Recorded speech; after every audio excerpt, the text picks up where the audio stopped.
व्यासाय भवनाशाय शेषाय गुणराशये गद्याय शुद्धविद्याय मध्वाय च नमो नमः। नारायणाय परिपूर्णगुणार्णवाय विश्वोदयस्थितिलयो नियतिप्रदाय ज्ञानप्रदाय विबुधासुरसौख्यदुःखसत्कारणाय वितताय नमो नमस्ते। श्रीगुरुभ्यो नमः। हरिः ओम्। ಪರಾಭವ ನಾಮ ಸಂವತ್ಸರದ ಮೊದಲ ದ್ವಿತೀಯ ಪಾಠ ನಡೀತಾ ಇದೆ.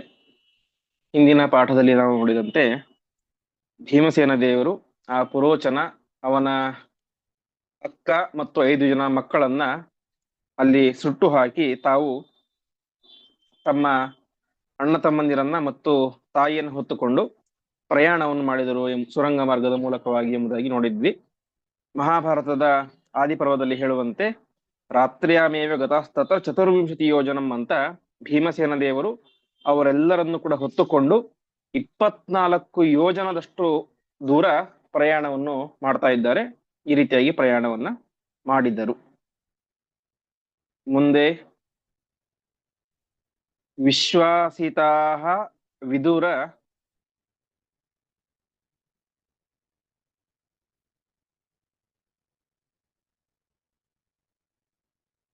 ಪೂರ್ವವಚೋಭಿರೇವ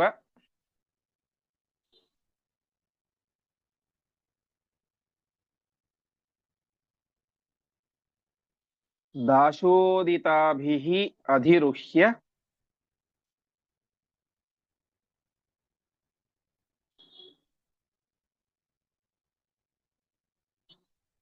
ಚ ಭೀಮಪೃಷ್ಟಂ.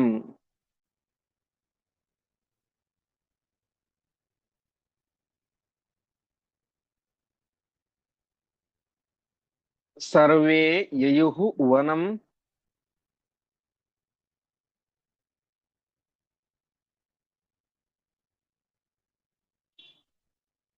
ಅಥಾಭ್ಯುದಿತೆ ಚ ಸೂರ್ಯೇ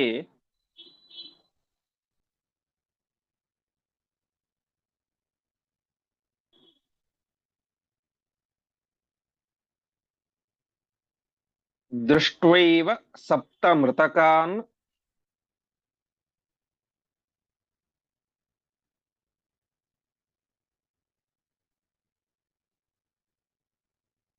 ರುರುದುಶ್ಚ ಪೌರಾಹ.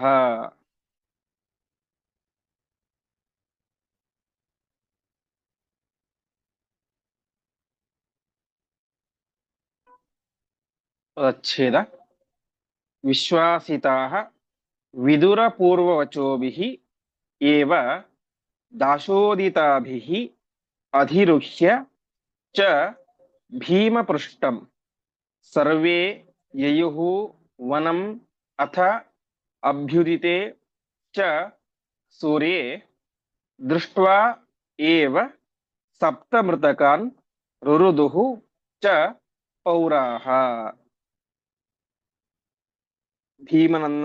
ಭೀಮಸೇನ ದೇವರು ಎಲ್ಲರನ್ನು ಕೂಡ ಹೊತ್ತುಕೊಂಡು ಪ್ರಯಾಣವನ್ನು ಮಾಡಿದರು. 24 ಯೋಜನದಷ್ಟು ದೂರ ರಾತ್ರಿ ಸಂದರ್ಭದಲ್ಲಿ ಪ್ರಯಾಣ ಮಾಡ್ತಾ ಇದ್ದಾರೆ.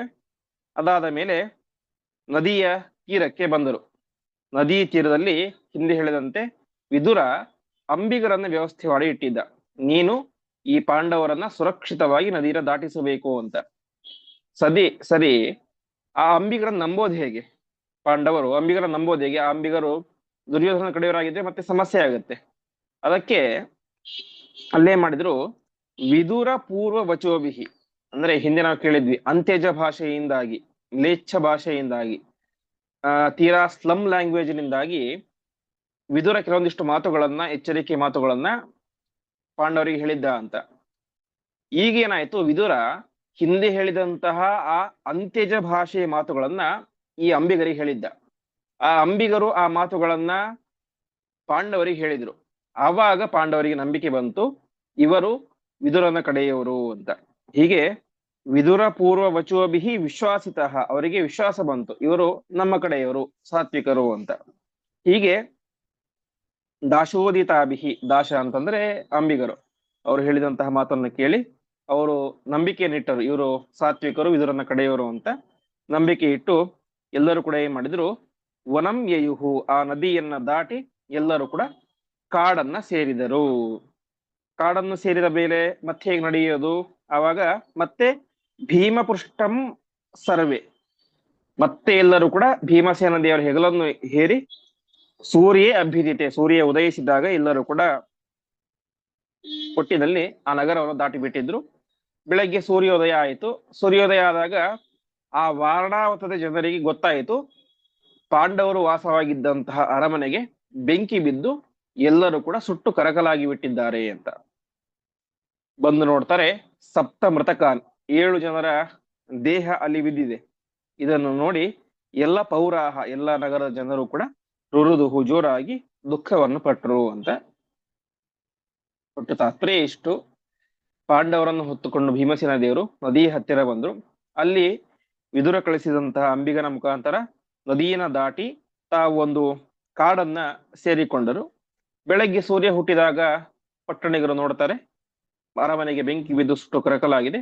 ಅದರ ಒಳಗಡೆ ವಾಸವಾಗಿದ್ದಂತಹ 7 ಮಂದಿ ಅವರು ಕೂಡ ಸುಟ್ಟು ಕರಕಲಾಗಿದ್ದಾರೆ. ಅದನ್ನು ಕಂಡು ಅವರೆಲ್ಲರೂ ಕೂಡ ಪಾಂಡವರೇ ಸತ್ತು ಹೋಗಿದ್ದಾರೆ ಎಂದು ತಿಳಿದುಕೊಂಡು ದುಃಖವನ್ನ ಪಡ್ತಾ ಇದ್ದಾರೆ.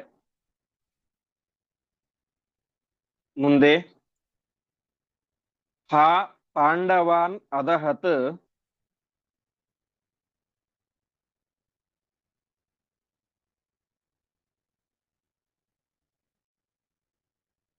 ಏಷ ಹಿ ಧಾರ್ತರಾಷ್ಟ್ರೋ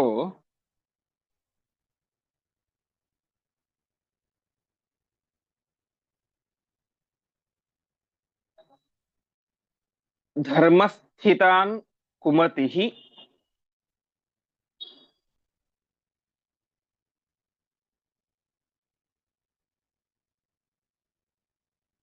ಏವ ಪುರೋಚನೇನ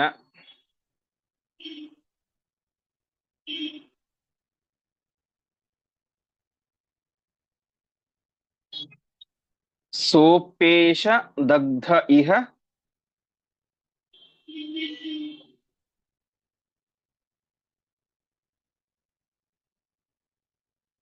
ದೈವವಶಾತ್ ಸುಪಾಪಃ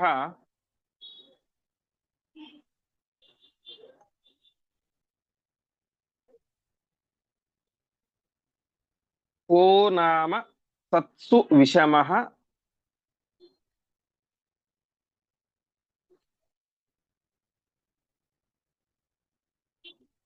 ಪ್ರಭವೇತ್ ಸುಖಾಯ.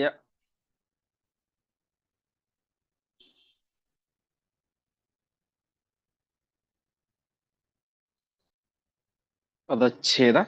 ಹಾ ಪಾಂಡವಾನ್ ಅದಹತ್ ಏಷಃ ಹಿ ಧಾರ್ತರಾಷ್ಟ್ರಃ ಧರ್ಮಸ್ಥಿತಾನ್ ಕುಮತಿಃ ಏವ ಪುರೋಚನೇನ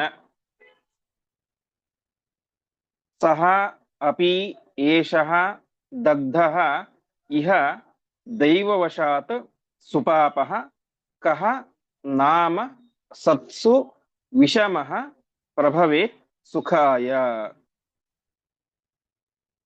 ಅಲ್ಲಿ ವಾಸ್ತವಿಕ ಆದದ್ದಿಷ್ಟು 7 ಜನರ ದೇಹ ಬಿದ್ದಿದೆ. ದೇಹ ಯಾವ ರೀತಿ ಬಿದ್ದಿದೆ ಅಂತಂದ್ರೆ ಸುಟ್ಟು ಕರಕಲಾಗಿ ಗುರುತು ಸಿಗದೆ ಇರುವಷ್ಟು ಕೂಡ ಆ ದೇಹ ಸ್ಥಿತಿಯಾಗಿದೆ. ಹಾಗಾಗಿ ಆ ದೇಹಗಳನ್ನು ಕಂಡಂತಹ ವಾರಣಾವತದ ಜನರು ಏನಂತ ಅಂದುಕೊಂಡ್ರು, ಪಾಂಡವರೇ ಸತ್ತು ಹೋಗಿಬಿಟ್ಟಿದ್ದಾರೆ, 5 ಜನ ಪಾಂಡವರು ಸತ್ತಿದ್ದಾರೆ, ತಾಯಿ ಕುಂತಿ ಸತ್ತಿದ್ದಾಳೆ, ಜೊತೆಗಿದ್ದಂತಹ ಪುರೋಚನನ್ನು ಕೂಡ ಸತ್ತು ಹೋಗಿಬಿಟ್ಟಿದ್ದಾನೆ ಅಂತ ಅವರ ಭಾವನೆ. ಹಾಗಾಗಿ ಅವರು ದುಃಖ ಪಡ್ತಾ ಇದ್ದಾರೆ. ಅಯ್ಯೋ ಏನ್ ಮಾಡೋದು, ಈ ಪಾಪ ಸುಪಾಪ ಅತ್ಯಂತ ಪಾಪಿಷ್ಠನಾದಂತಹ ಧಾರ್ತರಾಷ್ಟ್ರ ದುರ್ಯೋಧನೆ ಮಾಡಿದ ಪುರೋಚನೇನ, ಈ ಪುರೋಚನನ್ನ ಮುಂದಿಟ್ಟುಕೊಂಡು ಪಾಂಡವರನ್ನ ಅದಹತು ಸುಟ್ಟು ಹಾಕಿ ಬಿಟ್ಟ, ಕೊಂದು ಹಾಕಿ ಬಿಟ್ಟ. ಈ ಎಲ್ಲ ಕೆಲಸವನ್ನು ಮಾಡಿದ್ದು ಕೂಡ ದುರ್ಯೋಧನನೇ ಅಂತ ಅವರಿಗೆ ಗೊತ್ತಾಯಿತು. ಅಷ್ಟು ಮಾತ್ರ ಅಲ್ಲ, ಪಾಂಡವರನ್ನ ಕೊಲ್ಲಬೇಕು ಅಂತ ಬಂದಂತಹ ಈ ಪುರೋಚನ ಕುಮತಿ, ದುಷ್ಟ ಬುದ್ಧಿಯ ಈ ಪುರೋಚನ ಅವನೇ ಮಾಡಿದ. ಅವನು ಕೂಡ ದೈವವಶಾತ್ ಇಹ ದಗ್ಧ, ದೇವರ ಚಿತ್ತ ಹೇಗಿದೆ ನೋಡಿ, ಅವನು ಕೂಡ ಇಲ್ಲೇ ಸತ್ತು ಹೋಗಿಬಿಟ್ಟ. ಪಾಂಡವರನ್ನ ಕೊಲ್ಲಬೇಕು ಸುಡಬೇಕು ಅಂತ ಬಂದಂತಹ ಪುರೋಚನನ್ನು ಕೂಡ ಅದೇ ಬೆಂಕಿಯ ಜ್ವಾಲೆಯಲ್ಲಿ ಸುಟ್ಟು ಹೋಗಿಬಿಟ್ಟ. ಯಾರ್ ತಾನೇ ಉಳಿಲಿಕ್ಕೆ ಸಾಧ್ಯ? ಯಾಕೆಂದ್ರೆ ಸತ್ಸು ವಿಷಮಃ, ಸಜ್ಜನರಿಗೆ ಯಾರು ವಿಷಮ ಅರ್ಥಾತ್ ದ್ರೋಹವನ್ನು ಉಂಟು ಮಾಡ್ತಾರೋ ಅಂತಹ ಯಾವ ವ್ಯಕ್ತಿಯು ಕೂಡ ಸುಖಾಯ ನ ಪ್ರಭವೇ, ಸುಖವಾಗಿರ್ಲಿಕ್ಕೆ ಸಾಧ್ಯ ಇಲ್ಲ. ಪಾಂಡವರು ಪರಮ ಸಾತ್ವಿಕರು, ಅಂತಹ ಸಾತ್ವಿಕರನ್ನ ಬೆಂಕಿ ಇಟ್ಟು ಕೊಲ್ಲಲಿಕ್ಕೆ ಬಂದಂತಹ ಪುರೋಚನ ತಾನೂ ಕೂಡ ಸುತ್ತು ಹೋಗಿಬಿಟ್ಟ ಅಂತ ಎಲ್ಲವರು ಕೂಡ ಒಟ್ಟಿನಲ್ಲಿ ದುಃಖ ಪಡ್ತಾ ಇದ್ದಾರೆ. ಪಾಂಡವರು ಸತ್ತು ಹೋಗಿಬಿಟ್ಟರು ಅಂತ ತುಂಬಾ ದುಃಖ ಪಡ್ತಾ ಇದ್ದಾರೆ. ಯಾಕೆಂದ್ರೆ 6 ತಿಂಗಳುಗಳ ಕಾಲ ಪಾಂಡವರು ಅಲ್ಲಿ ವಾಸವಾಗಿದ್ರು. ತಮ್ಮ ಶುದ್ಧವಾದಂತಹ ನಡೆ ನುಡಿಗಳ ಮೂಲಕ ಆ ವಾರಣಾವತದ ಎಲ್ಲ ಜನರ ಮನಸ್ಸನ್ನು ಕೂಡ ಗೆದ್ದಿದ್ದರು. ಅಂತಹ ಪಾಂಡವರನ್ನ ಈ ಪುರೋಚನ ಸುಟ್ಟು ಹಾಕಿಬಿಟ್ಟ. ಅದಕ್ಕೆ ಮೂಲ ಈ ದುರ್ಯೋಧನ ಅಂತ ಎಲ್ಲರಿಗೂ ಕೂಡ ಭಾರಿ ದುಃಖ ಆಯಿತು. ಹೀಗೆ ಆ ಸುಟ್ಟು ಕರಕಲಾದಂತಹ ದೇಹಗಳನ್ನ ಅಲ್ಲಿ ಇದ್ದದ್ವಾಸ್ತಿಕವಾಗಿ ಪುರೋಚನನ ಅಕ್ಕ ಮತ್ತು ಅವಳ ಮಕ್ಕಳ ದೇಹಗಳು, ಇವರು ಅಂದುಕೊಂಡಿದ್ದು ಪಾಪ ಪಾಂಡವರ ದೇಹ ಅಂತ. ಹಾಗಾಗಿ ಎಲ್ಲರೂ ಕೂಡ ತುಂಬಾ ದುಃಖವನ್ನ ಪಡ್ತಾ ಇದ್ದಾರೆ. ಮುಂದೆ ಪೌರೇಭ್ಯ ಏವ ನಿಖಿಲಂ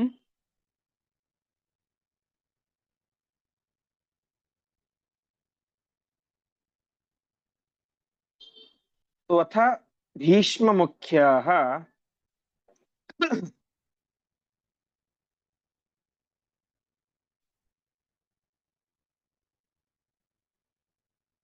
ವೈಚಿತ್ರ ವೀರ್ಯ ಸಹಿತಾಸ್ತು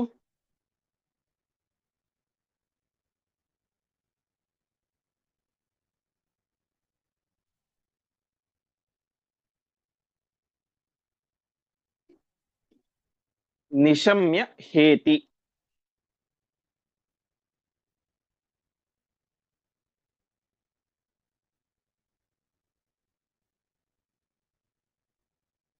ಊಚುಃ ಸುದುಃಖಿತ ಧಿಯಃ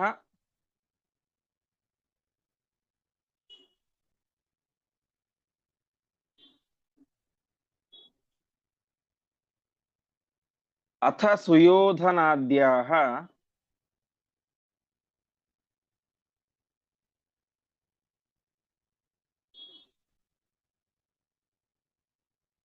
ಶತ್ತಾ ಮೃಷೈವ ರುರುದುಃ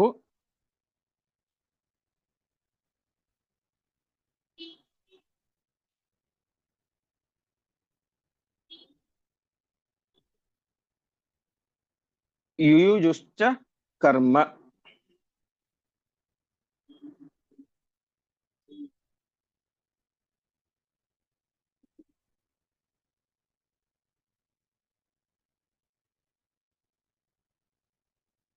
ಪದಚ್ಛೇದ. ಪೌರೇಭ್ಯಃ ಏವ ನಿಖಿಲಂ ತು ಅಥ ಭೀಷ್ಮ ಮುಖ್ಯಾಃ ವೈಚಿತ್ರವೀರ್ಯ ಸಹಿತಾಃ ತು ನಿಶಮ್ಯ ಹ ಇತಿ.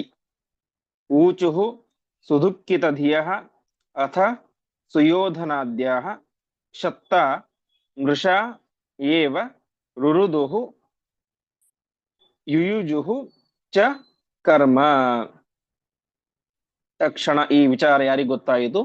ಹಸ್ತಿನಾವತಿಯಲ್ಲಿದ್ದಂತಹ ಧೃತರಾಷ್ಟ್ರ, ಭೀಷ್ಮಾಚಾರ್ಯರು, ದುರ್ಯೋಧನ ಮುಂತಾದಂಥವರಿಗೆ ಗೊತ್ತಾಯಿತು.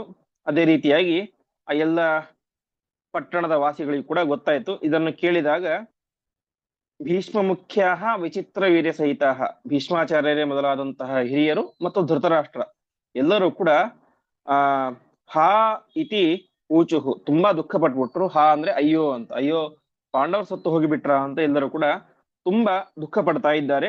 ಸುದುಃಖಿತ ದೇಹ, ಅವರಿಗೆ ಭಾರಿ ದುಃಖ ಆಯಿತು. ಈ ಪಾಂಡವರಿಂದಾಗಿ ಮುಂದೆ ನಮ್ಮ ರಾಜ್ಯಕ್ಕೆ ಒಳ್ಳೇದಾಗುತ್ತೆ, ಪರಮ ಸಾತ್ವಿಕರಾಗಿದ್ದಾರೆ, ಉತ್ತಮ ವಿಚಾರವಂತರಾಗಿದ್ದಾರೆ, ಜ್ಞಾನಿಗಳಾಗಿದ್ದಾರೆ, ಪರಾಕ್ರಮಶಾಲಿಗಳಾಗಿದ್ದಾರೆ, ಇದರಿಂದಾಗಿ ನಮ್ಮ ವಂಶಕ್ಕೆ ಒಳ್ಳೆ ಕೀರ್ತಿ ಬರುತ್ತೆ, ಹೆಸರು ಬರುತ್ತೆ ಅಂತ ಈ ಭೀಷ್ಮಾಚಾರ್ಯರು ಅಥವಾ ಧೃತರಾಷ್ಟ್ರರಾಗಲಿ ತುಂಬಾ ಅವರ ಮೇಲೆ ಒಂದು ನಂಬಿಕೆಯನ್ನು ಇಟ್ಕೊಂಡಿದ್ರು. ಆದರೆ ಈ ಚಿಕ್ಕ ವಯಸ್ಸಿನಲ್ಲೇ ಅವರು ಸತ್ತು ಹೋಗಿಬಿಟ್ರು ಅಂತ ಅದನ್ನು ಕೇಳಿ ಅವರಿಗೆ ಭಾರಿ ದುಃಖ ಆಯಿತು. ಅವರು ತುಂಬಾ ದುಃಖವನ್ನು ಪಟ್ಟರು, ಅತ್ತರು. ಅದಾದ ಮೇಲೆ ಇಬ್ಬರು ಅತ್ತರು, ಪ್ರಧಾನವಾಗಿ ಯಾರು? ಸುಯೋಧನಾದ್ಯಾಹ ಕ್ಷತ್ತ, ದುರ್ಯೋಧನ ಮೊದಲಾದಂತಹ 100 ಜನ ಕ್ಷತ್ರಿಯರು ಅತ್ತರು. ಶತ್ತ, ವಿದುರನು ಕೂಡ ಅತ್ತ. ಆದರೆ ಇವರಿಬ್ಬರು ಅತ್ತದ್ರಲ್ಲಿ 2 ಬೇರೆ ಅಭಿಪ್ರಾಯಗಳಿದ್ದಾವೆ ಅಂತ ತಿಳಿಬೇಕು. ಯಾಕಂದ್ರೆ ಭೀಷ್ಮ ದ್ರೋಣ ಅವರೆಲ್ಲ ಕೂಡ ಅತ್ತಿದ್ದು ದುಃಖದಿಂದ ಈ ಪಾಂಡವರು ಸತ್ತು ಹೋದ್ಬಿಟ್ರು ಅಂತ. ವಿದುರನಿಗೆ ಗೊತ್ತು ಪಾಂಡವರು ಸತ್ತಿಲ್ಲ ಅಂತ, ಯಾಕಂದ್ರೆ ಅವರು ಬದುಕುಳಿಯುವಂತೆ ಎಲ್ಲ ವ್ಯವಸ್ಥೆಯನ್ನು ಮಾಡಿದವನೇ ವಿದುರ. ಹಾಗಿದ್ರು ಅವನು ಅತ್ತ. ಯಾಕೆ? ತಾನು ಒಂದು ವೇಳೆ ಅಳದೆ ಹೋದರೆ ಏನಾಗುತ್ತೆ, ಅಲ್ಲಿದ್ದಂಥವ್ರಿಗೆ ಡೌಟ್ ಬರುತ್ತೆ. ವಿದುರ ಪಾಂಡವರ ಮೇಲೆ ಭಾರಿ ಪ್ರೀತಿಯನ್ನ ವಿಶ್ವಾಸವನ್ನು ಇಟ್ಟಂತಹ ವ್ಯಕ್ತಿ. ಹಾಗಾಗಿ ಅವನೇ ಅಳದೆ ಹೋದರೆ ಬಹುಶಃ ಪಾಂಡವರು ಸತ್ತಿರ್ಲಿಕ್ಕಿಲ್ಲ, ಅದಕ್ಕೇನು ಅಳ್ತಾ ಇಲ್ಲ ಅಂತ ಡೌಟ್ ಬರುತ್ತೆ. ಅದಕ್ಕೋಸ್ಕರ ವಿದುರ ಅತ್ತಂತೆ ನಟನೆ ಮಾಡಿದ. ದುರ್ಯೋಧನಾದಿಗಳು ಕೂಡ ಹತ್ರು, ಅವರೇ ಸಾಯಿಸಿದ್ದು. ಅವರೇ ಕತ್ರು ಅಂತಂದ್ರೆ ತಾವು ಒಂದು ವೇಳೆ ಅಳದೆ ಹೋದರೆ ಇವರೇ ಸಾಯಿಸಿರಬಹುದು ಅಂತ ಡೌಟ್ ಬರಬಹುದು. ಹಾಗಾಗಿ ಅವರು ಹತ್ರು ಅಂತ. ಹೀಗೆ ವಿದುರನು ಕೂಡ ಅತ್ತಂತೆ ನಟನೆ ಮಾಡಿದ, ದುರ್ಯೋಧನಾದಿಗಳು ಕೂಡ ಅತ್ತಂತೆ ನಟನೆ ಮಾಡಿದರು. ಯಾಕೆ? ಇಬ್ಬರಿಗೂ ಕೂಡ, ಒಬ್ಬರಿಗೆ ಪಾಂಡವರು ಸತ್ತಿಲ್ಲ ಅಂತ ಗೊತ್ತಿದೆ ವಿದುರನಿಗೆ, ದುರ್ಯೋಧನಿಗೆ ಪಾಂಡವರು ಸತ್ತಿದ್ದಾರೆ, ನಾನು ಸಾಯಿಸಿದ್ದಂತ ಗೊತ್ತಿದೆ. ಆದರೆ ಇಬ್ಬರು ಕೂಡ ತಮ್ಮ ಮೇಲೆ ಸಂಶಯ ಬರಬಾರದು. ವಿದುರನಿಗೆ ಪಾಂಡವರು ಬದುಕಿದ್ದಾರೆ ಅಂತ ಬೇರೆಯವ್ರಿಗೆ ಗೊತ್ತಾಗಬಾರ್ದು ಅಂತ ತಾನು ಅತ್ತ, ದುರ್ಯೋಧನಾದಿಗಳು ತಾವು ಸಾಯಿಸಿದ್ದು ಅಂತ ಗೊತ್ತಾಗಬಾರ್ದು ಅಂತ ತಾವು ಹತ್ರು. ಮುಂದೆ ಅವರಿಗೆ ವಿಚಾರ ಗೊತ್ತಾಗುತ್ತೆ, ಅವರಿಗೆ ಭೀಷ್ಮಾಚಾರ್ಯರಿಗೆ ವಿದುರ ಎಲ್ಲ ಹೇಳ್ತಾನೆ ಪಾಂಡವರು ಸತ್ತಿಲ್ಲ, ಬದುಕಿದ್ದಾರೆ ಅಂತ. ಅವರಿಗೆ ಖುಷಿ ಕೂಡ ಆಗುತ್ತೆ. ಹೀಗೆ ಒಟ್ಟಿನಲ್ಲಿ ದುಃಖದ ವಾತಾವರಣ ಹಸ್ತಿನಾವತಿಯಲ್ಲಿ ಇತ್ತು. ಹೀಗೆ ಸುಯೋಧನಾದ್ಯ ಕ್ಷತ್ತ, ದುರ್ಯೋಧನ ಮತ್ತು ವಿದುರ ಮೃಷೈವ ಸುಮ್ಮನೆ ಹತ್ರು. ಮೃಷ ಅಂದ್ರೆ ಸುಳ್ಳು ಅಂತ, ಸುಮ್ನೆ ನಾಟಕಕ್ಕೋಸ್ಕರ ಇಬ್ಬರು ಕೂಡ ಹತ್ರು. ಅದಾದ ಮೇಲೆ ಕರ್ಮ ಯುಜುಹು, ಮುಂದೆ ಮಾಡಬೇಕಾದಂತಹ ಉತ್ತರ ಕ್ರಿಯೆಗಳೆಲ್ಲವನ್ನು ಕೂಡ ಮಾಡ್ತಾ ಇದ್ದಾರೆ. ಒಟ್ಟಿನಲ್ಲಿ ಹಸ್ತಿನಾವತಿಯ ಮತ್ತು ಉಳಿದ ಎಲ್ಲ ಪಟ್ಟಣಿಗರ ದೃಷ್ಟಿಯಲ್ಲಿ ಪಾಂಡವರು ಮತ್ತು ತಾಯಿಯಾದಂತಹ ಕುಂತಿದೇವಿ ಹೊರಗಿನ ಮನೆಯಲ್ಲಿ ಬೆಂಕಿಯ ಜ್ವಾಲೆಗೆ ಸಿಕ್ಕು ಸತ್ತು ಹೋಗಿದ್ದಾರೆ ಅಂತ ಎಲ್ಲ ಕಡೆ ವಿಚಾರ ಗೊತ್ತಾಯಿತು. ಮುಂದೆ ಭೀಮೋಪ್ಯುದೂಹ್ಯ,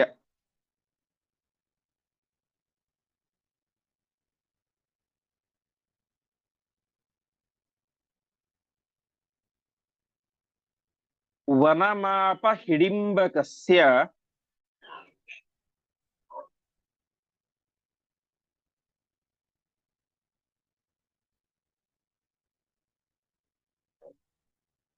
ಭ್ರಾತೃನ್ ಪೃಥಾಂ ಚ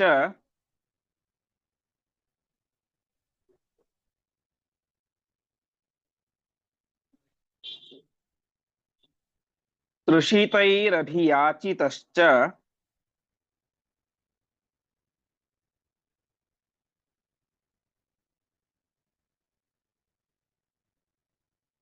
ಪಾನೀಯಂ ಉತ್ತರಪಟೆ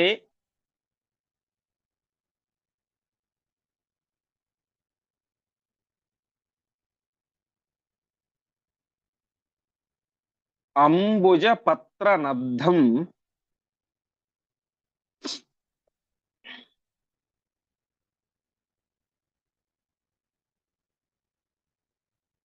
ದೂರಾತ್ ಉದೂಹ್ಯ ದದೃಶೆ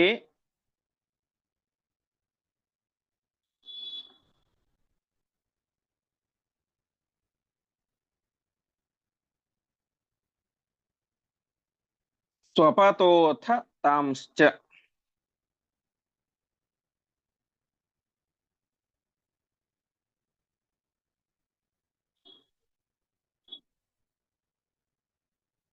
ಪದಚ್ಛೇದ.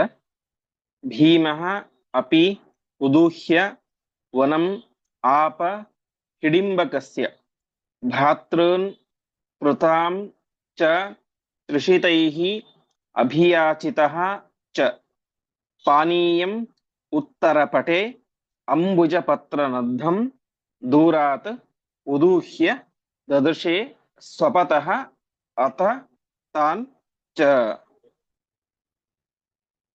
ಭೀಮಸೇನ ದೇವರು ಹಿಂದೆ ಹೇಳಿದಂತೆ 24 ಯೋಜನೆಗಳಷ್ಟು ದೂರ 5 ಜನರನ್ನು ಹೊತ್ತುಕೊಂಡು ಬಂದಿದ್ದಾರೆ. ಹೊತ್ತುಕೊಂಡು ಬಂದಿದ್ಯಾರು? ಭೀಮಸೇನ ದೇವರು. ಸುಸ್ತಾಗಿದ್ಯಾರಿಗೆ? ಆ ಪಾಂಡವರಿಗೆ, ಉಳಿದವರಿಗೆ ಅಂತ ಹೇಳ್ತಾ ಇದ್ದಾರೆ. ಹೀಗೆ ಭೀಮಸೇನ ದೇವರು ಒಟ್ಟಿನಲ್ಲಿ ತಮ್ಮ ತಾಯಿಯನ್ನ ಮತ್ತು ಭ್ರಾತೃನ್, ಅಣ್ಣ ತಮ್ಮಂದಿರನ್ನು ಹೊತ್ತುಕೊಂಡು ಉದೂಹ್ಯ ಅಂದ್ರೆ ಹೊತ್ತುಕೊಂಡು ವನಮ್ಮಾಪ ಒಂದು ಕಾಡಿಗೆ ಬಂದರು. ಅದು ಯಾವ ವನ? ಹಿಡಿಂಬ ಕಸ್ಯ ವನ. ಹಿಡಿಂಬ ಎನ್ನುವಂತಹ ದುಷ್ಟ ಇದ್ದಂತಹ ವನ ಆ ಹಿಡಿಂಬ ವನ. ಸರಿ, ಬಂದ್ರು.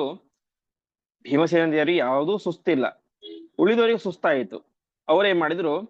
ತೃಷಿತೈಹಿ, ತೃಷಿ ಅಂತಂದ್ರೆ ನೀರಡಿಕೆ, ತುಂಬಾ ನೀರಡಿಕೆ ಆಗಿದೆ, ನೀರ್ ತಗೊಂಡ್ ಬಾ ಅಂತ ಭೀಮಸೇನ ದೇವರಿಗೆ ಹೇಳಿದ್ರು. ಅಭಿಯಾಚಿತ ಹೇಳಿಸ್ಕೊಂಡಂತಹ ಭೀಮಸೇನ ದೇವರು ಸರೋವರದ ಹತ್ರ ಹೋದ್ರು.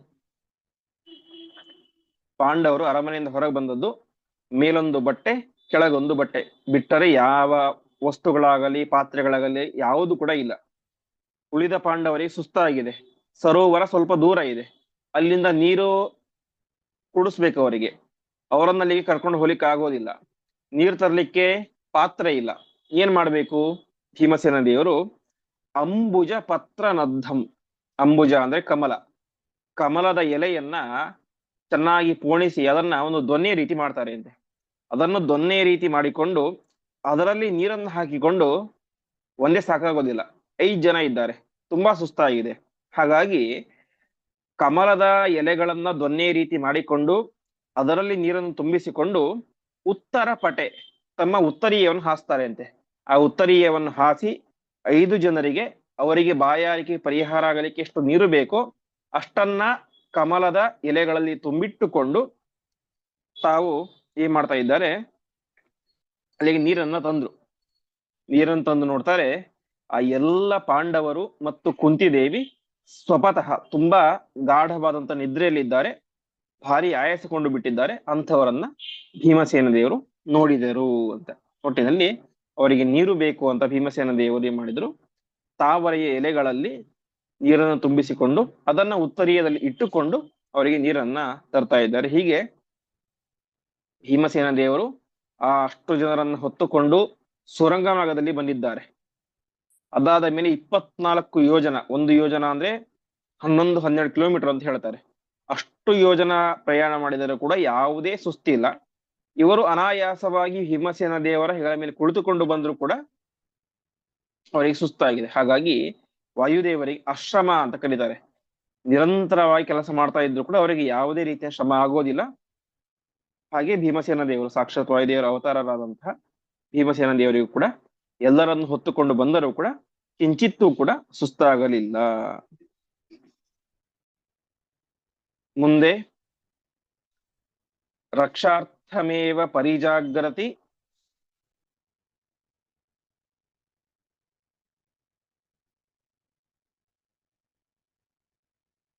ಭೀಮಸೇನೆ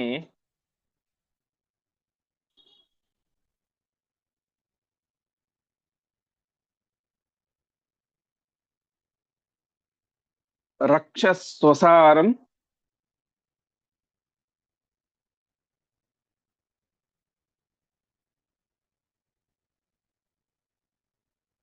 ಅಭಿಯಾಪಯತೆ ಹಿಡಿಂಬೀಂ.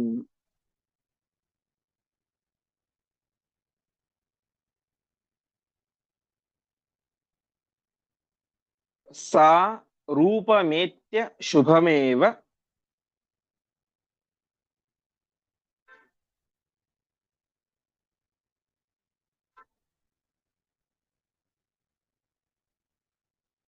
ದದರ್ಶ ಭೀಮಂ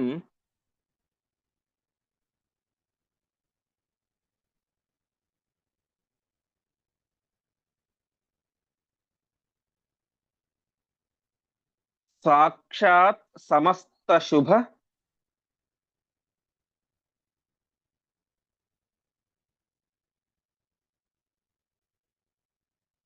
ಲಕ್ಷಣ ಸಾರಭೂತಂ.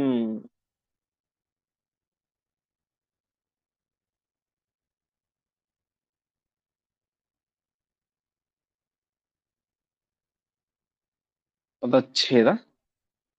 ರಕ್ಷಾರ್ಥಂ ಏವ ಪರಿಜಾಗ್ರತಿ ಭೀಮಸೇನ ರಕ್ಷಃ ಸಸಾರಂ ಅಭಿಯಾಪಯತೆ ಹಿಡಿಂಬೀಂ. ಸ ರೂಪಂ ಏತ್ಯ ಶುಭಂ ಏವ ದದರ್ಶ ಭೀಮಂ ಸಾಕ್ಷಾತ್ ಸಾಕ್ಷಾತ್ ಸಮಸ್ತ ಶುಭ ಲಕ್ಷಣ ಸಾರಭೂತಂ. ಅದು ಪೂರ್ತಿ ಒಂದೇ ಪದ. ಸಾಕ್ಷಾತ್ ಸಮಸ್ತ ಶುಭಲಕ್ಷಣ ಸಾರಭೂತಂ. ಹಿಂದೆ ಹೇಳಿದಂತೆ ಪಾಂಡವರು ಆಗ ಬಂದಿದ್ದು ಹಿಡಿಂಬನ ವನಕ್ಕೆ, ಹಿಡಿಂಬವನ ಅಂತ ವನಕ್ಕೆ ಹೆಸರು. ಆ ಸಂದರ್ಭದಲ್ಲಿ ರಕ್ಷಾರ್ಥಮೇವ ಪರಿಜಾಗ್ರತೆ ಭೀಮಸೇನೆ, ರಕ್ಷಾರ್ಥಂ ಪಾಂಡವರಿಗೆ ಯಾವಾಗ ಬೇಕಾದರೂ ಕೂಡ ಅಪಾಯ ಬರಬಹುದು. ಹಾಗಾಗಿ ಸಮಸ್ತ ಪಾಂಡವರ ರಕ್ಷಣೆಗೆ ಅಂತ ಎಲ್ಲರೂ ವಿಶ್ರಾಂತಿ ಪಡಿತಾ ಇದ್ರೂ ಕೂಡ ಭೀಮಸೇನೆ ಪರಿಜಾಗೃತಿ, ಭೀಮಸೇನ ದೇವರು ಮಾತ್ರ ಯಾವಾಗಲೂ ಕೂಡ ಎಚ್ಚರದಿಂದಾಗಿ ಇರ್ತಾ ಇದ್ರು. ಈ ಸಂದರ್ಭದಲ್ಲಿ ಏನಾಯ್ತು, ಆ ಹಿಡಿಂಬಾಸುರನಿಗೆ ಗೊತ್ತಾಯಿತು ನಮ್ಮ ಈ ಒಂದು ವನಕ್ಕೆ ಯಾರೋ ಮನುಷ್ಯರು ಬಂದಿದ್ದಾರೆ ಅಂತ ವಾಸನೆಯ ಮೂಲಕ ಗೊತ್ತಾಯಿತು. ತಕ್ಷಣ ಅವನೇನ್ ಮಾಡಿದ, ಸ್ವಸಾರಂ ಹಿಡಿಂಬಿಂ, ತನ್ನ ತಂಗಿಯಾದಂತಹ ಹಿಡಿಂಬಿಯನ್ನ ಕಳಿಸಿದ, ಯಾರು ಬಂದಿದ್ದಾರೆ ನೋಡ್ಕೊಂಡ್ ಬಾ ಹೋಗು ಅಂತ. ಅವಳು ಬರ್ಬೇಕಾದ್ರೆ ಏನ್ ಮಾಡಿದಳು, ಶುಭಮೇವ ರೂಪಂ ಏತ್ಯ, ಉತ್ತಮವಾದಂತಹ ಸ್ತ್ರೀಯ ರೂಪ, ವಾಸ್ತವಿಕವಾಗಿ ಅವಳು ರಾಕ್ಷಸಿ, ಆದರೆ ಉತ್ತಮ ಸ್ತ್ರೀಯ ರೂಪವನ್ನು ಧಾರಣೆ ಮಾಡಿಕೊಂಡು ಅವಳಲ್ಲಿಗೆ ಬರ್ತಾಳೆ ಅಂತೆ. ಬಂದು ಭೀಮಸೇನ ದೇವರು ನೋಡ್ತಾಳೆ, ಉಳಿದರೆಲ್ಲ ಕೂಡ ಸುಸ್ತಾಗಿ ಮಲಗಿ ಬಿಟ್ಟಿದ್ದಾರೆ, ಭೀಮಸೇನ ದೇವರು ಎಚ್ಚರವಾಗಿ ಇದ್ದಾರೆ. ಭೀಮಸೇನ ದೇವರನ್ನು ಕಾಣ್ತಾಳೆ. ಹೇಗಿದ್ರು ಭೀಮಸೇನ ದೇವರು ಅಂತಂದ್ರೆ ಸಾಕ್ಷಾತ್ ಸಮಸ್ತ ಶುಭ ಲಕ್ಷಣ ಸಾರಭೂತಂ, ಸಮಸ್ತವಾದಂತಹ ಶುಭ ಲಕ್ಷಣಗಳು, ಏನು ನಾವು 32 ಲಕ್ಷಣಗಳು ಅಂತ ಹೇಳ್ತೇವೆ, ಆ ಸಾಕ್ಷಾತ್ ಆಗಿ 32 ಲಕ್ಷಣಗಳೇ ಸಾರದಂತೆ ಇದ್ದಾವೆ. ಅರ್ಥಾತ್ ಆ 32 ಲಕ್ಷಣಗಳು ಕೂಡ ಭೀಮಸೇನ ದೇವರಲ್ಲಿ ಪರಿಪೂರ್ಣವಾಗಿ ಇದ್ದಾವೆ. ಅಂತಹ 32 ಲಕ್ಷಣಗಳಿಂದ ಕೂಡಿದ ಸುಂದರ ದೇಹದ ಭೀಮಸೇನ ದೇವರನ್ನ ಆ ಹಿಡಿಂಬಿ ಕಾಣ್ತಾ ಇದ್ದಾಳೆ. ಮುಂದೆ ಸಾ ರಾಕ್ಷಸೀತನುಂ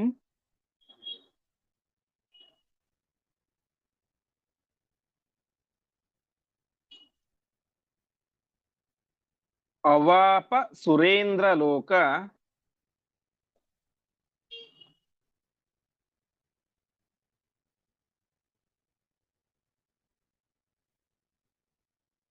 ಶ್ರೀರೇವ ಶಕ್ರದಯಿತ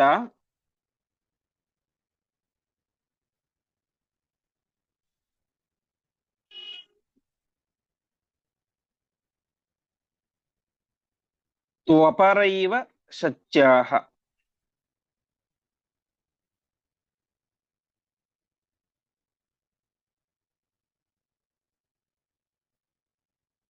ಶಾಪಾತ್ ಸ್ಪೃಧಾ ಪತಿಂ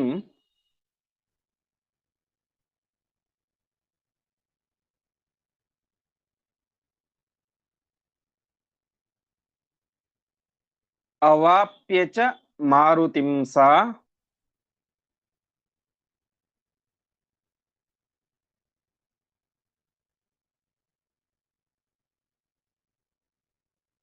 ಪ್ರಾಪ್ತುಂ ನಿಜಾಂ ತನುಂ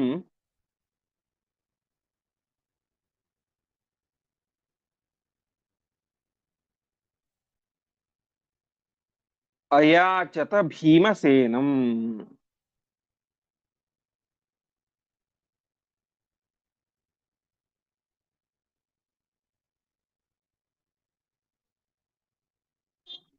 ಪದಚ್ಛೇದ. ಸಾ ರಾಕ್ಷಸೀತನುಂ ಅವಾಪ ಸುರೇಂದ್ರಲೋಕ ಶ್ರೀಹಿ ಏವ ಶಕ್ರದಯಿತ ತು ಅಪರ ಏವ ಶಚ್ಯಾಹ. ಶಾಪಾತ್ ಸ್ಪೃಧಾ ಪತಿಂ ಅವಾಪ್ಯ ಚ ಮಾರುತಿಂ ಸ ಪ್ರಾಪ್ತುಂ ನಿಜಾಂ ತನುಂ ಅಯಾಚತ ಭೀಮಸೇನಂ. ಈ ಹಿಡಿಂಬಿಯ ಸ್ವರೂಪ ಏನು, ಅವಳು ಮೂಲತಃ ಯಾರು ಅಂತಂದ್ರೆ ಸುರೇಂದ್ರ ಲೋಕಶ್ರೀಹಿ, ದೇವಲೋಕದ ಸಂಪತ್ತಿಗೆ ಅಭಿಮಾನಿಯಾದಂತಹ ದೇವತೆ ಅಂತೆ ಅವಳು. ಇಂದ್ರಲೋಕದ ಸಂಪತ್ತಿಗೆ ಅಭಿಮಾನಿಯಾದಂತಹ ದೇವತೆ. ಅವಳ ಹೆಸರೇನು ಅಂತಂದ್ರೆ ಶ್ರೀಹಿ ಅಂತ. ಶ್ರೀ ಎನ್ನುವಂತ ಹೆಸರಿನ ಅಪ್ಸರೆ ಈ ಹಿಡಿಂಬೆ ಮೂಲತಃ. ಇವಳು ಹಿಂದೆ ಏನಾಗಿತ್ತು,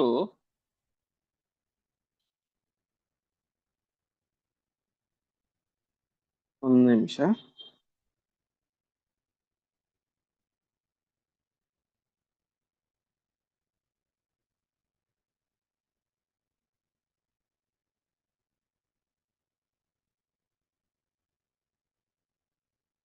ಹಿಂದೆ ಇವಳು ಒಂದ್ಸಲ ಏನಾಗಿತ್ತು, ಶಚ್ಯಾಹ ಅಪರ, ಇವಳು ಶಚಿ ಅಲ್ಲ, ಶಚಿಗಿಂತ ಬೇರೆ ಅಂತ. ಇಲ್ಲಿ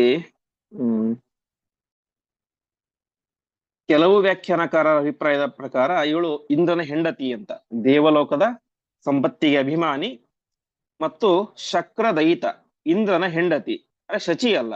ಅಪರ ಏವ ಶಚ್ಯಾಹ, ಶಚಿಗಿಂತ ಬೇರೆ. ಹೀಗೆ ಇವಳು ದೇವಲೋಕದ ಸಂಪತ್ತಿಗೆ ಅಭಿಮಾನಿಯಾದಂತಹ ಶ್ರೀ ಅಂತ ಹೆಸರಿನ ಅಪ್ಸರಾ ಸ್ತ್ರೀ, ದೇವೇಂದ್ರನ ಪತ್ನಿ ಮತ್ತು ಶಚಿಗಿಂತ ಬೇರೆ. ಶಚಿ ಬೇರೆ ಹೆಂಡತಿ, ಇವಳೇ ಬೇರೆ ಹೆಂಡತಿ. ಒಂದು ಸಲ ಏನಾಗಿತ್ತು, ಶಾಪಾತ್ ಸ್ಪೃಧಾ ಪತಿಂ, ಇವಳು ಶಚಿಯೊಟ್ಟಿಗೆ ಸ್ಪರ್ಧೆ ಮಾಡ್ಲಿಕ್ಕೆ ಅಂತ ಹೋದ್ಲು. ನಾನು ಮೇಲೂ ನೀ ಕೆಳಗೆ ಅಂತ ಸ್ಪರ್ಧೆ ಮಾಡ್ಲಿಕ್ಕೆ ಹೋದ್ಲು. ವಾಸ್ತವಿಕವಾಗಿ ಪಟ್ಟದ ರಾಣಿ ಎನ್ನುವಂತೆ ಪ್ರಧಾನ ಹೆಂಡತಿ ಶಚೀದೇವಿ, ಇವಳು ಕೆಳಗೆ. ಆದರೆ ತಾನು ಆ ಒಂದು ಸ್ಥಾನವನ್ನು ಸಂಪಾದಿಸಬೇಕು ಎನ್ನುವಂತ ಹಿನ್ನೆಲೆಯಲ್ಲಿ ಏನೋ ಒಂದು ಸ್ಪರ್ಧೆ ಮಾಡ್ಲಿಕ್ಕೆ ಹೋಗ್ತಾಳೆ. ಆ ಸಂದರ್ಭದಲ್ಲಿ ಶಾಪ ಕೊಡ್ತಾಳೆ ಶಚೀದೇವಿ. ಏನಂತ,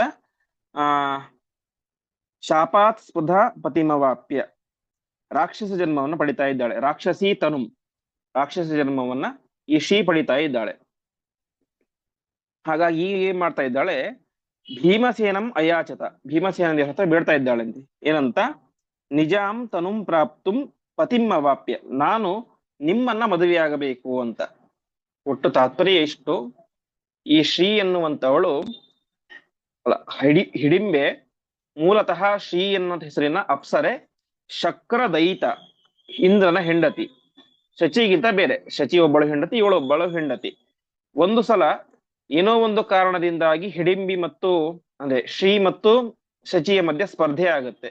ಆವಾಗ ಸಿಟ್ಟಿನಿಂದಾಗಿ ಶಚೀದೇವಿ ಇವಳಿಗೆ ಶಾಪವನ್ನು ಕೊಡ್ತಾಳೆ, ನೀನು ರಾಕ್ಷಸ ಜನ್ಮವನ್ನು ಪಡಿ ಅಂತ. ಹೀಗಾಗಿ ಅವಳು ಹಿಡಿಂಬಿಯಾಗಿ ಹುಟ್ಟಿದ್ದಾಳೆ. ಈಗ ತಾನೇ ಮಾಡ್ತಾ ಇದ್ದಾಳೆ, ಭೀಮಸೇನ ದೇವರ ಹತ್ತಿರ ಬಂದು ನನ್ನನ್ನ ಮದುವೆ ಆಗುವಂತ ಕೇಳ್ಕೊಳ್ತಾ ಇದ್ದಾಳೆ ಅಂತೆ. ಯಾಕೆ ಅಂತಂದ್ರೆ, ನಿಜಾಂ ತನುಂ ಪ್ರಾಪ್ತುಂ, ನನಗೆ ಈ ಭೀಮಸೇನ ದೇವರ ಅಂಗಸಂಗವಾದರೆ ನನಗೇನಾಗುತ್ತೆ, ಈ ರಾಕ್ಷಸ ಶರೀರ ಹೋಗಿ ನನ್ನ ನಿಜವಾದಂತಹ ಶರೀರ ಬರುತ್ತೆ. ಯಾಕೆಂದ್ರೆ ಭೀಮಸೇನ ದೇವರು ಸಾಕ್ಷಾತ್ ವಾಯುದೇವರು, ಪರಿಶುದ್ಧರಾದಂಥವರು. ಅವರ ಅಂಗಸಂಗವಾದರೆ ನನ್ನ ಈ ಕೆಟ್ಟ ರಾಕ್ಷಸ ಜನ್ಮ ಹೋಗಿ ಪರಿಶುದ್ಧವಾದಂತಹ ನನ್ನ ಮೂಲ ಸ್ವರೂಪ ಸಿಗುತ್ತೆ. ಆ ಒಂದು ಹಿನ್ನೆಲೆಯಲ್ಲಿ ಹಿಡಿಂಬಿ ತಾನೇನ್ ಮಾಡಿದಳು, ಭೀಮಸೇನ ದೇವರನ್ನು ಕಂಡು ನನ್ನನ್ನು ಮದುವೆಯಾಗು ಎಂಬುದಾಗಿ ಪ್ರಾರ್ಥನೆಯನ್ನ ಮಾಡ್ತಾ ಇದ್ದಾಳೆ. ಮತ್ತೆ ಮುಂದೆ ಭೀಮಸೇನ ದೇವರು ಅದಕ್ಕೆ ಏನು ಉತ್ತರವನ್ನು ಹೇಳಿದರು, ಅವಳು ಆ ರೀತಿಯಾಗಿ ಯಾಕೆ ಕೇಳ್ಕೊಂಡ್ಲು ಅಂತೆಲ್ಲ ವಿಚಾರ ಬರುತ್ತೆ. ಅವಳಲ್ಲಿ ಭಾರತೀ ದೇವಿ ಆವೇಶ ಇದೆ ಎನ್ನುವಂತ ಅಂಶ ಅದನ್ನ ಮುಂದೆ ತಿಳಿಸ್ತಾರೆ. ಆ ಒಂದು ವಿಚಾರವನ್ನ ಮತ್ತೆ ಮುಂದಿನ ಪಾಠದಲ್ಲಿ ನಾವು ನೋಡೋಣ ಎಂಬುದಾಗಿ ಹೇಳ್ತಾ ಇಂದಿನ ಪಾಠವನ್ನ ಶ್ರೀಕೃಷ್ಣಾರ್ಪಣಮಸ್ತು. ನಾಳೆ ಪಾಠ ಇದೆಯಾ ಆಚಾರ್ಯ? ನಾಳೆ ಪಾಠ ಇಲ್ಲ.